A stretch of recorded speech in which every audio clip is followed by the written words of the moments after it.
मेरा नाम है अभय और आप सुन रहे हैं मुंशी प्रेमचंद की कहानी कप्तान साहब। जगत सिंह को स्कूल जाना कुनैन खाने या मछली का तेल पीने से कम अप्रिय न था। वो सैलानी, आवारा, घुमक्कड़ युवक था। कभी अमरूद के बागों की ओर निकल जाता और अमरूदों के साथ माली की गालियां बड़े शौक से खाता। कभी दरिया की सैर करता और मल्लाहों की डोंगियों में बैठकर उस पार के देहातों में निकल जाता। गालियां खाने में उसे मज़ा आता था। गालियां खाने का कोई अवसर वो हाथ से न जाने देता। सवार के घोड़े के पीछे ताली बजाना, इक्कों को पीछे से पकड़कर अपनी ओर खींचना, बूढ़ों की चाल की नकल करना उसके मनोरंजन के विषय थे। आलसी काम तो नहीं करता, पर दुर्व्यसनों का दास होता है और दुर्व्यसन दहन के बिना पूरे नहीं होते। जगत सिंह को जब अवसर मिलता घर से रुपए उड़ा ले जाता। नकद न मिले तो बर्तन और कपड़े उठा ले जाने में भी उसे संकोच न होता था। घर में जितनी शीशियाँ और बोतलें थीं वो सब उसने एक एक करके गुदड़ी बाजार पहुंचा दी। पुराने दिनों की कितनी चीज़ें घर में पड़ी थीं, उसके मारे एक भी न बची। इस कला में ऐसा दक्ष और निपुण था कि उसकी चतुराई और पटुता पर आश्चर्य होता था। एक बार बाहर ही बाहर केवल कारनीसों के सहारे अपने 2 मंजिलों मकान की छत पर चढ़ गया और ऊपर ही से पीतल की एक बड़ी थाली लेकर उतर आया। घर वालों को आहट तक न मिली। उसके पिता ठाकुर भक्त सिंह अपने कस्बे के डाकखाने के मुंशी थे। अफसरों ने उन्हें शहर का डाकखाना बड़ी दौड़ धूप करने पर दिया था, किंतु भक्त सिंह जिन इरादों से यहाँ आए थे उनमें से एक भी पूरा न हुआ। उल्टी हानि ये हुई कि देहातों में जो भाजी साग, उपले ईंधन मुफ्त मिल जाते थे यहाँ बंद हो गए। यहाँ सबसे पुराना घराव था, किसी को न दबा सकते थे न सता सकते थे। इस दुर्वस्था में जगत सिंह की हथलपकियाँ बहुत अखरतीं। उन्होंने कितनी ही बार उसे बड़ी निर्दयता से पीटा। जगत सिंह भीमकाय होने पर भी चुपके से मार खा लिया करता था।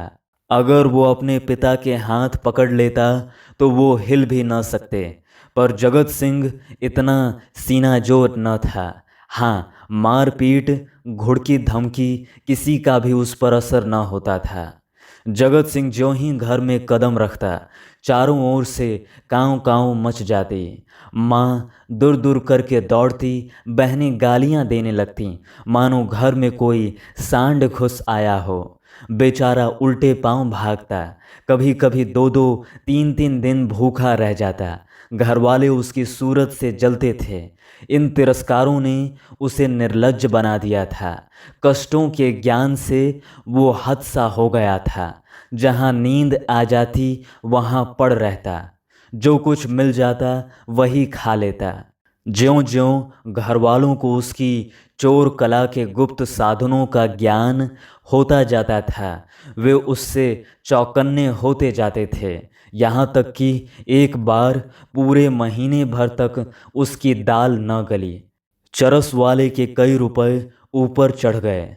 गांजे वाले ने धुआंधार तकाजे करने शुरू किए। हलवाई कड़वी बातें सुनाने लगा। बेचारे जगत को निकलना मुश्किल हो गया। रात दिन ताक झांक में रहता, पर घात न मिलती थी। आखिर एक दिन बिल्ली के भागों छींका टूटा। भक्त सिंह दोपहर को डाकखाने से चले तो एक बीमा रजिस्ट्री जेब में डाल ली। कौन जाने कोई हरकारा या डाकिया शरारत कर जाए। किंतु घर आए तो लिफाफे को अचकन की जेब से निकालने की सुधि न रही। जगत सिंह तो ताक लगाए हुए था ही। पैसों के लोभ से जेब टटोली तो लिफाफा मिल गया। उस पर कई आने के टिकट लगे थे। वो कई बार टिकट चुराकर आधे दामों पर बेच चुका था। चट लिफाफा उड़ा दिया। यदि उसे मालूम होता कि उसमें नोट है तो कदाचित वो न छूता, लेकिन जब उसने लिफाफा फाड़ डाला और उसमें से नोट निकल पड़े तो वो बड़े संकट में पड़ गया। वो फटा हुआ लिफाफा गला फाड़ फाड़ कर उसके दुष्कृत्य को धिक्कारने लगा। उसकी दशा उस शिकारी की सी हो गई जो चिड़ियों का शिकार करने जाए और अनजान में किसी आदमी पर निशाना मार दे। उसके मन में पश्चाताप था, लज्जा थी, दुख था, पर उसे भूल का दंड सहने की शक्ति न थी। उसने नोट लिफाफे में रख दिए और बाहर चला गया। गर्मी के दिन थे। दोपहर को सारा घर सो रहा था, पर जगत की आंखों में नींद न थी। आज उसकी बुरी तरह कुंदी होगी, इसमें संदेह न था। उसका घर पर रहना ठीक नहीं। 10-5 दिन के लिए उसे कहीं खिसक जाना चाहिए, तब तक लोगों का क्रोध शांत हो जाएगा। लेकिन कहीं दूर गए बिना काम न चलेगा। बस्ती में वो कई दिन तक अज्ञातवास नहीं कर सकता। कोई ना कोई जरूर ही उसका पता दे देगा और वो पकड़ लिया जाएगा। दूर जाने के लिए कुछ न कुछ खर्च तो पास होना चाहिए। क्यों न वो लिफाफे में से एक नोट निकाल ले।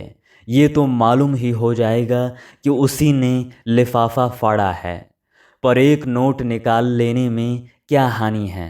दादा के पास रुपए तो हैं ही, झक मार कर दे देंगे।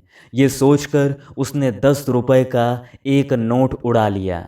मगर उसी वक्त उसके मन में एक नई कल्पना का प्रादुर्भाव हुआ। अगर वो ये सब रुपए लेकर किसी दूसरे शहर में कोई दुकान खोल ले तो बड़ा मज़ा हो। फिर एक एक पैसे के लिए उसे क्यों किसी की चोरी करनी पड़े। कुछ दिनों में वो बहुत सा रुपया जमा करके घर आएगा तो लोग कितने चकित हो जाएंगे। उसने लिफाफे को फिर निकाला। उसमें कुल 200 रुपए के नोट थे। 200 रुपए में दूध की दुकान खूब चल सकती है। आखिर मुरारी की दुकान में 2-4 कढ़ाव और 2-4 पीतल के थालों के सिवा और क्या है। लेकिन कितने ठाठ से रहता है। रुपयों की चरस उड़ा देता है। एक एक दांव पर 10-10 रुपए रख देता है। नफ़ा न होता तो वो ठाठ कहाँ से निभता। इस आनंद कल्पना में वो इतना मग्न हुआ कि उसका मन उसके काबू से बाहर हो गया। जैसे प्रवाह में किसी के पांव उखड़ जाएं और वो लहरों में बह जाए। उसी दिन शाम को वो बम्बई चल दिया। दूसरे ही दिन मुंशी भक्त सिंह पर गबन का मुकदमा दायर हो गया। बम्बई के किले के मैदान में बैंड बज रहा था और राजपूत रेजिमेंट के सजीले सुंदर जवान कवायद कर रहे थे।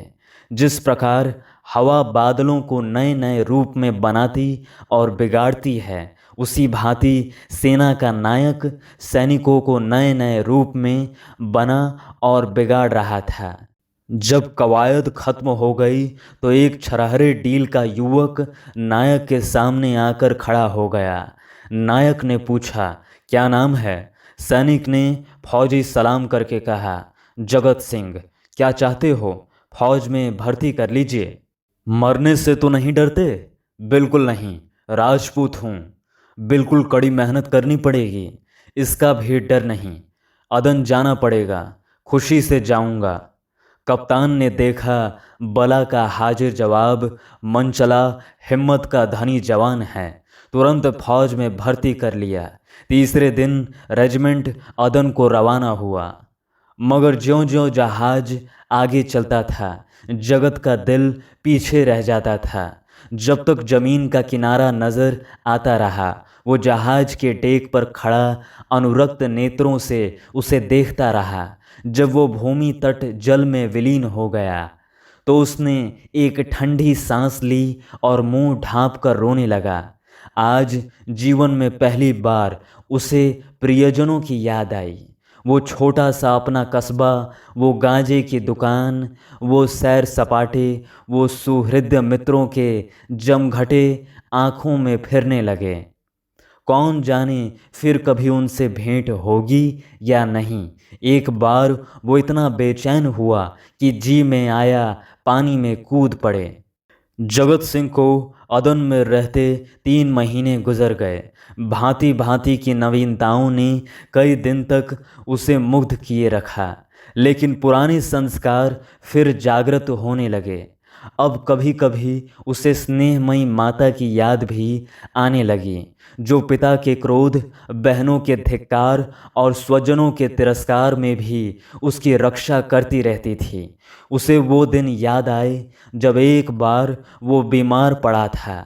उसके बचने की कोई आशा न थी, पर न तो पिता को उसकी कुछ चिंता थी, न बहनों को। केवल माता थी, जो रात की रात उसके सिरहाने बैठी अपनी मधुर स्नेहमयी बातों से उसकी पीड़ा शांत करती रहती थी। उन दिनों कितनी बार उसने उस देवी को नीरव रात्रि में रोते देखा था। वो स्वयं रोगों से जीर्ण हो रही थी, लेकिन उसकी सेवा शुश्रूषा में वो अपनी व्यथा को ऐसी भूल गई थी मानो उसे कोई कष्ट ही नहीं। क्या उसे माता के दर्शन फिर होंगे? वो इसी शोभ और नैराश्य में समुद्र तट पर चला जाता और घंटों अनंत जल प्रवाह को देखा करता। कई दिनों से उसे घर पर एक पत्र भेजने की इच्छा हो रही थी, किंतु लज्जा और ग्लानि के कारण वो टालता जाता था। आखिर एक दिन उससे न रहा गया। उसने पत्र लिखा और अपने अपराधों के लिए क्षमा मांगी। पत्र आदि से अंत तक भक्ति से भरा हुआ था। अंत में उसने इन शब्दों में अपनी माता को आश्वासन दिया था, माता जी, मैंने बड़े बड़े उत्पात किए हैं। आप लोग मुझसे तंग आ गई थीं। मैं उन सारी भूलों के लिए सच्चे हृदय से लज्जित हूँ और आपको विश्वास दिलाता हूँ कि जीता रहा तो कुछ न कुछ करके दिखाऊंगा। तब कदाचित आपको मुझे अपना पुत्र कहने में संकोच न होगा। मुझे आशीर्वाद दीजिए कि अपनी प्रतिज्ञा का पालन कर सकूं। ये पत्र लिखकर उसने डाक में छोड़ा और उसी दिन से उत्तर की प्रतीक्षा करने लगा। किंतु 1 महीना गुजर गया और कोई जवाब न आया। उसका जी घबराने लगा। जवाब क्यों नहीं आता? कहीं माता जी बीमार तो नहीं हैं? शायद दादा ने क्रोधवश जवाब न लिखा होगा। कोई और विपत्ति तो नहीं आ पड़ी? कैंप में एक वृक्ष के नीचे कुछ सिपाहियों ने शालिग्राम की एक मूर्ति रख छोड़ी थी। कुछ श्रद्धालु सैनिक रोज उस प्रतिमा पर जल चढ़ाया करते थे। जगत सिंह उनकी हंसी उड़ाया करता, पर आज वो विक्षिप्तों की भांति प्रतिमा के सम्मुख जाकर बड़ी देर तक मस्तक झुकाए बैठा रहा। वो इसी ध्यानावस्था में बैठा था कि किसी ने उसका नाम लेकर पुकारा। ये दफ्तर का चपरासी था और उसके नाम की चिट्ठी लेकर आया था। जगत सिंह ने पत्र हाथ में लिया तो उसकी सारी देह कांप उठी। ईश्वर की स्तुति करके उसने लिफाफा खोला और पत्र पढ़ा। लिखा था, तुम्हारे दादा को गबन के अभियोग में 5 वर्ष की सजा हो गई। तुम्हारी माता इस शोक में मरणासन है। छुट्टी मिले तो घर चले आओ। जगत सिंह ने उसी वक्त कप्तान के पास जाकर कहा, हुजूर, मेरी माँ बीमार है, मुझे छुट्टी दे दीजिए। कप्तान ने कठोर आंखों से देखकर कहा, अभी छुट्टी नहीं मिल सकती, तो मेरा इस्तीफ़ा ले लीजिए। अभी इस्तीफ़ा नहीं लिया जा सकता। मैं अब यहाँ एक क्षण भी नहीं रह सकता। रहना पड़ेगा।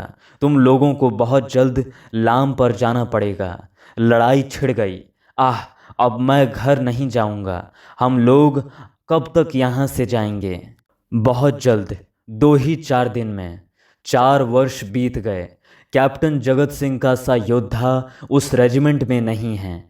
कठिन अवस्थाओं में उसका साहस और भी उत्तेजित हो जाता है। जिस मुहिम में सबकी हिम्मतें जवाब दे जाती हैं, उसे सर करना उसी का काम है। हल्ले और धावे में वो सदैव सबसे आगे रहता है। उसकी त्योरियों पर कभी मैल नहीं आता। इसके साथ ही वो इतना विनम्र, इतना गंभीर, इतना प्रसन्न चित्त है कि सारे अफसर और माथत उसकी बड़ाई करते हैं। उसका पुनर्जीवन सा हो गया। उस पर अफसरों को इतना विश्वास है कि अब वे प्रत्येक विषय में उससे परामर्श करते हैं। जिससे पूछिए वही वीर जगत सिंह की विरुद्धावली सुना देगा। कैसे अपने जर्मनों के मैगजीन में आग लगाई, कैसे अपने कप्तान को मशीन गनों के मार से निकाला, कैसे अपने एक माथत सिपाही को कंधे पर लेकर निकल आया। ऐसा जान पड़ता है उसे अपने प्राणों का मोह ही नहीं, मानो वो काल को खोजता फिरता है। लेकिन नित्य रात्रि के समय जब जगत सिंह को अवकाश मिलता है, वो अपनी छोलदारी में अकेले बैठकर घर वालों की याद कर लिया करता है। दो चार आंसू की बूंदें अवश्य गिरा देता है। वो प्रति मास अपने वेतन का बड़ा भाग घर भेज देता है और ऐसा कोई सप्ताह नहीं जाता जबकि वो माता को पत्र न लिखता हो। सबसे बड़ी चिंता उसे अपने पिता की है, जो आज उसी के दुष्कर्मों के कारण कारावास की यातना झेल रहे हैं।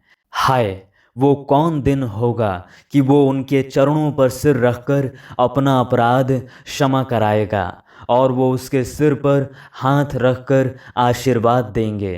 4.25 वर्ष बीत गए। संध्या का समय है। नैनी जेल के द्वार पर भीड़ लगी हुई है। कितने ही कैदियों की मियाद पूरी हो गई है। उन्हें लिवा ले जाने के लिए उनके घरवाले आए हुए हैं, किंतु बूढ़ा भक्त सिंह अपनी अंधेरी कोठरी में सिर झुकाए उदास बैठा हुआ है। उसकी कमर झुककर कमान हो गई है। देह अस्थि पंजर मात्र रह गई है। ऐसा जान पड़ता है किसी चतुर शिल्पी ने एक अकाल पीड़ित मनुष्य की मूर्ति बनाकर रख दी है। उसकी मियाद पूरी हो गई है, लेकिन उसके घर से कोई नहीं आया। आए कौन? आने वाला था ही कौन? एक बूढ़े किंतु हृष्टपुष्ट कैदी ने आकर उसका कंधा हिलाया और बोला, कहो भगत, कोई घर से आया? भक्त सिंह ने कंपित कंठ स्वर से कहा, घर पर है ही कौन? घर तो चलोगे ही। मेरा घर कहाँ है? तो क्या यहीं पड़े रहोगे? अगर ये लोग निकाल न देंगे तो यहीं पड़ा रहूँगा। आज 4 साल के बाद भक्त सिंह को अपने प्रताड़ित निर्वासित पुत्र की याद आ रही थी, जिसके कारण जीवन का सर्वनाश हो गया, आबरू मिट गई, घर बर्बाद हो गया। उसकी स्मृति भी उन्हें असहाय थी, किंतु आज नैराश्य और दुख के अथाह सागर में डूबते हुए उन्होंने उसी तिनके का सहारा लिया। न जाने उस बेचारी की क्या दशा हुई। लाख बुरा है तो अपना लड़का ही, खानदान की निशानी तो है। मरूंगा तो 4 आंसू तो बहाएगा, 2 चुल्लू पानी तो देगा। हाय, मैंने उसके साथ कभी प्रेम का व्यवहार नहीं किया। जरा भी शरारत करता तो यमदूत की भांति उसकी गर्दन पर सवार हो जाता। एक बार रसोई में बिना पैर धोए चले जाने के दंड में मैंने उसे उल्टा लटका दिया था। कितनी बार केवल जोर से बोलने पर मैंने उसे तमाचे लगाए। पुत्र सा रत्न पाकर मैंने उसका आदर न किया। ये उसी का दंड है। जहाँ प्रेम का बंधन शिथिल हो, वहाँ परिवार की रक्षा कैसे हो सकती है। सवेरा हुआ, आशा का सूर्य निकला। आज उसकी रश्मियाँ कितनी कोमल और मधुर थीं। वायु कितनी सुखद, आकाश कितना मनोहर, वृक्ष कितने हरे भरे, पक्षियों का कलरव कितना मीठा। सारी प्रकृति आशा के रंग में रंगी हुई थी। पर भक्त सिंह के लिए चारों ओर घोर अंधकार था। जेल का अफसर आया। कैदी एक पंक्ति में खड़े हुए। अफसर एक एक का नाम लेकर रिहाई का परवाना देने लगा। कैदियों के चेहरे आशा से प्रफुल्लित थे। जिसका नाम आता वो खुश खुश अफसर के पास जाता, परवाना लेता, झुककर सलाम करता और तब अपने विपत्ति काल के संगियों से गले मिलकर बाहर निकल जाता। उसके घरवाले दौड़कर उससे लिपट जाते। कोई पैसे लुटा रहा था, कहीं मिठाइयाँ बांटी जा रही थी, कहीं जेल के कर्मचारियों को इनाम दिया जा रहा था। आज नरक के पुतले विनम्रता के देवता बने हुए थे। अंत में भक्त सिंह का नाम आया। वो सिर झुकाए आहिस्ता आहिस्ता जेलर के पास गए और उदासीन भाव से परवाना लेकर जेल के द्वार की ओर चले, मानो सामने कोई समुद्र लहरें मार रहा है। द्वार से बाहर निकलकर वो जमीन पर बैठ गए। कहाँ जाएं? सहसा उन्होंने एक सैनिक अफसर को घोड़े पर सवार जेल की ओर आते देखा। उसकी देह पर खाकी वर्दी थी, सिर पर कारचोबी साफा, अजीब शान से घोड़े पर बैठा हुआ था। उसके पीछे पीछे एक फिटन आ रही थी। जेल के सिपाहियों ने अफसर को देखते ही बंदूकें संभाली और लाइन में खड़े होकर सलाम किया। भक्त सिंह ने मन में कहा, एक भाग्यवान वो है जिसके लिए फिटन आ रही है, एक अभागा मैं हूँ जिसका कहीं ठिकाना नहीं। फौजी अफसर ने इधर उधर देखा और घोड़े से उतरकर सीधे भक्त सिंह के सामने आकर खड़ा हो गया। भक्त सिंह ने उसे ध्यान से देखा और तब चौंक कर उठ खड़े हुए और बोले, अरे बेटा जगत सिंह। जगत सिंह रोता हुआ उनके पैरों पर गिर पड़ा।